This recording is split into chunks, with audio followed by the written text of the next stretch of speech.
Halo semua, pada video ini saya ingin mengangkat diskusi saya dengan Sezak Osaru.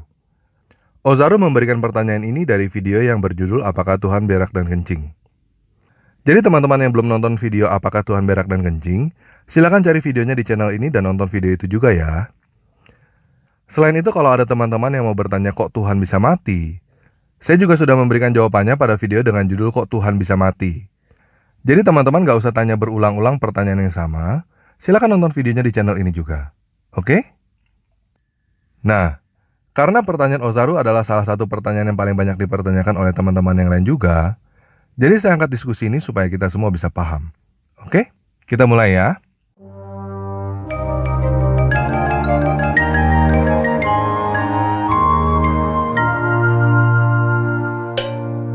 Osaru bertanya, "Gue tebus teman gue dari penjara karena orang tuanya gak mau tebus. Terlalu benci sama anaknya itu, teman gue.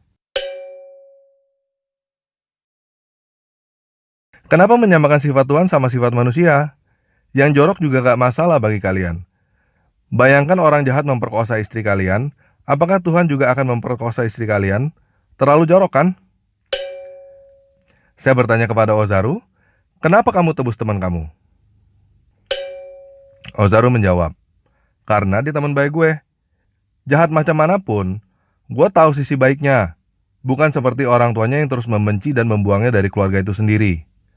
Kita seharusnya membenci perbuatan terkutuk, bukan membenci orang itu. Betul kan?" Saya menjawab, "Betul sekali. Ini yang Yesus katakan di dalam Yohanes 15 ayat 13. Tidak ada kasih yang lebih besar daripada kasih seorang yang memberikan nyawanya untuk sahabat-sahabatnya." Kamu pasti mengasihi temanmu itu.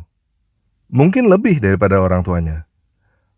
Begitu juga Tuhan mengasihi kamu, sampai mau kasih nyawanya untuk kamu. Masuk akal? Sama nggak masuk akalnya sama kamu mau menebus temanmu itu.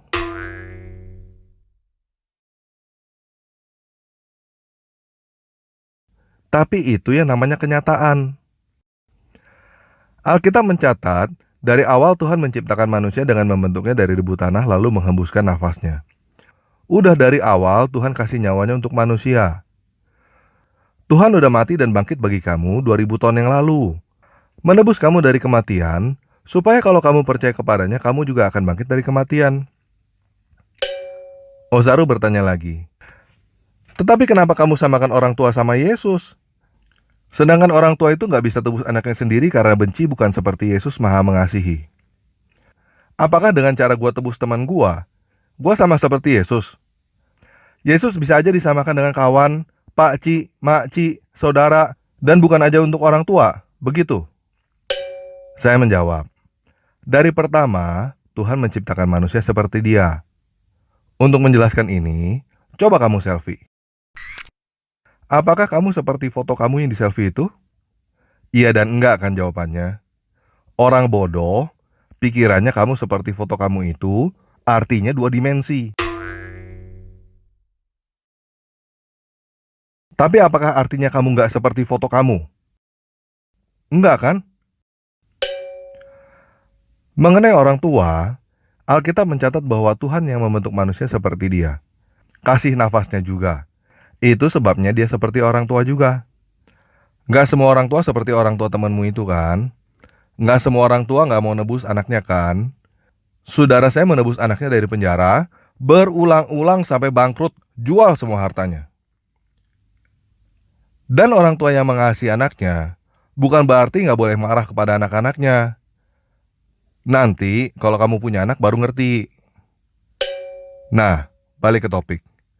Kita ini adalah foto-fotonya Tuhan yang rusak karena kesalahan kita sendiri. Yesus turun sebagai manusia untuk memberikan teladan bagaimana foto Tuhan yang seharusnya. Dia memberikan teladan bagaimana manusia seharusnya hidup dan bertingkah laku. Dia mengajarkan kasihilah musuhmu dan berdoalah bagi mereka yang menganiaya kamu. Dan dia bukan cuma omdo. Dia kasih contoh melakukan itu, sampai disalib masih berkata, "Ampunilah mereka." Itulah manusia sejati yang seharusnya. Nah, untuk lebih lengkapnya, apa aja yang Yesus katakan dan lakukan, baca sendiri di Alkitab ya, kepanjangan. Baca mulai dari Matius. Download aja di apps, gratis kok. Ozaru menjawab, saya nggak terima kalau Yesus saya disamakan sama manusia. Jauh beza itu. Apa benar Yesus mengajar kasih musuh sendiri? Yesus mengajarkan kita jihad seperti yang saya tunjukkan di dalam ayat ini. Lukas 19 ayat 27. Tetapi semua musuhku yang tiada suka aku menjadi raja mereka, bawalah kemari dan bunuhlah mereka di hadapanku. Apakah ada maksud lain ayat ini? Tidak semua ajaran Yesus fokus kepada kasih mengasihi, bukan? Saya menjawab, kamu berkata, kamu tidak terima kalau Yesus disamakan seperti manusia. Tapi itu persis yang kamu lakukan dengan mempertanyakan apakah benar Yesus mengajarkan untuk mengasihi musuh. Lukas 19 yang kamu kutip itu adalah perkataan Yesus tentang penghakiman akhir. Tentang bagaimana dia akan menghakimi nanti. Bukan tentang bagaimana kamu seharusnya berperilaku sebagai manusia. Kamu masih berpikiran dua dimensi. Memperlakukan Tuhan seperti boneka Barbie yang seharusnya begini, seharusnya begitu. Contoh, temanmu yang gak mau ditebus oleh orang tuanya itu salah siapa? Apakah temanmu tidak melanggar orang tuanya? Apakah temanmu itu tidak melanggar hukum? Dari perkataan kamu, yang kamu persalahkan adalah orang tuanya. Ketika kamu menebus temanmu itu, apa yang kamu katakan? Lain kali masuk lagi ya bro. Atau kamu bilang lain kali jangan lagi. Baca Lukasnya yang komplit ya. Nah, saya nggak akan membacakan Lukas 19 ayat 11-27 pada video ini karena kepanjangan. Jadi teman-teman silakan baca sendiri ya. Intinya, kalau kamu baca Lukas 19 ayat 11-27, kamu akan ngerti sendiri bahwa Yesus sedang memberitahukan tentang penghakiman akhir nanti. Ozaru menjawab, aku tidak memperlakukan Tuhan seperti boneka. Dan aku tidak pula menyalahkan orang tua dalam perbincangan ini. Aku cuma nggak setuju dengan pernyataan kalau Tuhan harus disamakan dengan ciptaannya. Kalau Tuhan disamakan dengan ciptaannya seperti manusia, banyak lagi ciptaan Tuhan seperti tumbuhan dan hewan. Apakah kamu ingin menyamakan Tuhan dengan hewan? Bagaimana dengan manusia yang hidup sebelum turunnya Yesus? Apakah adil bagi mereka yang hidup sebelum turunnya Yesus karena mereka belum mendapatkan kasih dari Yesus? Sedangkan mereka juga tidak mengenali Yesus. Tuhan kita maha adil. Saya menjawab. Yang pertama, Yohanes 1 ayat 29 berkata, pada keesokan harinya, Yohanes melihat Yesus datang kepadanya dan berkata, lihatlah anak domba Allah yang menghapus dosa manusia. Itu ada tulisan anak domba. Yesus disamakan dengan korban penebusan dosa sempurna, seperti hewan korban yang disyaratkan di Taurat. Yang kedua, saya termasuk orang yang gak sepaham harus agama tertentu untuk masuk surga. Nanti gak bakal ada pemeriksaan KTP kok.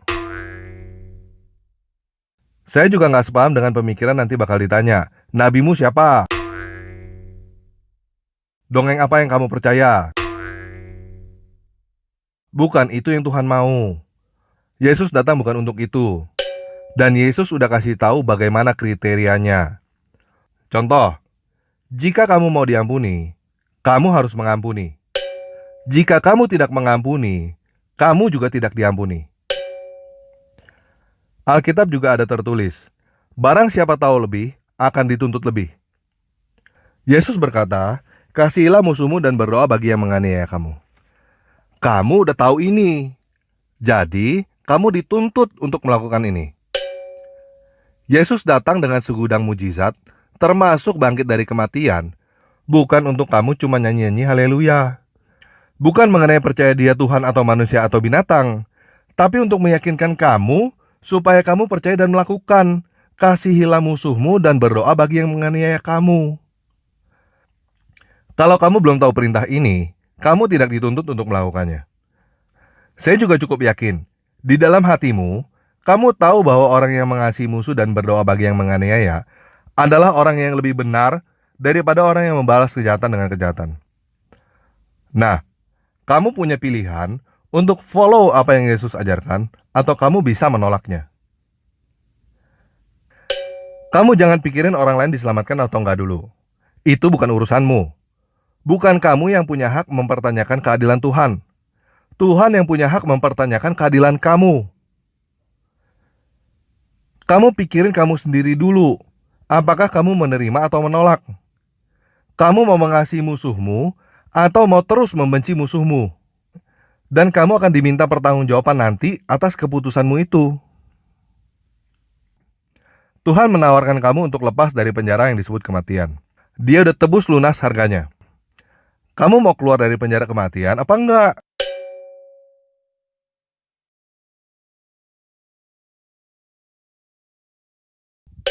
Sama seperti kamu menebus teman kamu yang keluar dari penjara itu. Kalau dia nggak mau, malah ngeyel nggak mau dengerin kamu, apakah kamu akan paksa teman kamu keluar dari situ? Atau kamu akan biarin aja? Nggak mau ditebus ya sudah. Dan apakah ada hak napi lain untuk mengatai kamu bahwa kamu nggak adil? Apakah napi lain ada hak untuk melarang kamu untuk menebus teman kamu karena kamu nggak nebus semua orang yang di penjara? Atau apa yang akan kamu katakan kepada temanmu itu bila dia bilang kepadamu, kamu nggak adil karena kamu cuma nebus dia doang. Lalu dia malah ngajarin kamu untuk adil tebus semua orang yang di penjara. Moga kamu paham. Kamu ditawarkan untuk ditebus dari penjara kematian. Dan kamu berani mempertanyakan keadilan penebusmu. Kalau kamu nggak mau ditebus ya sudah. Nanti kamu jangan tanya kenapa kamu tidak diampuni. Karena kamu yang nggak mau diampuni.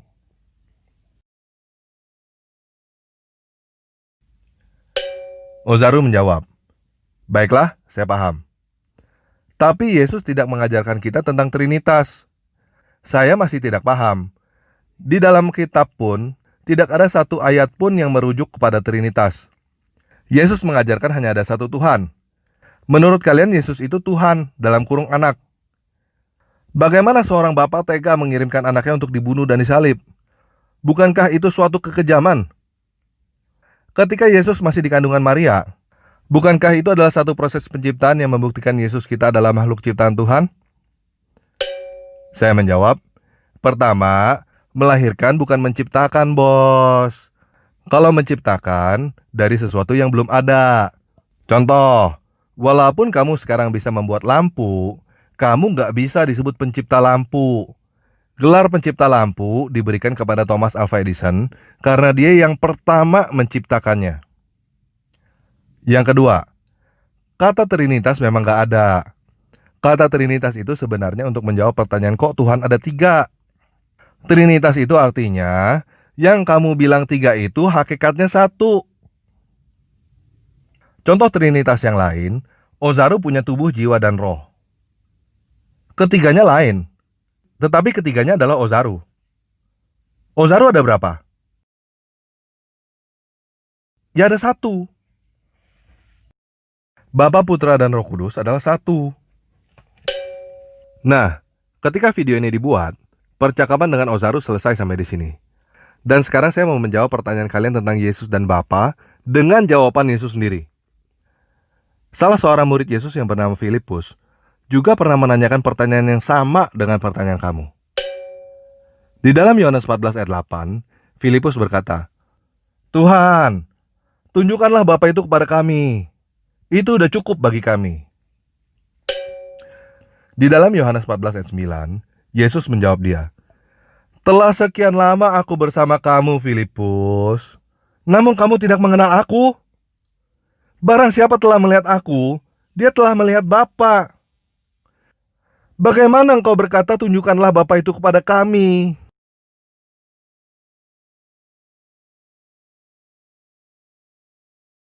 Oke, sekian video kali ini. Yesus Kristus penguasa saya memberkati kita semua.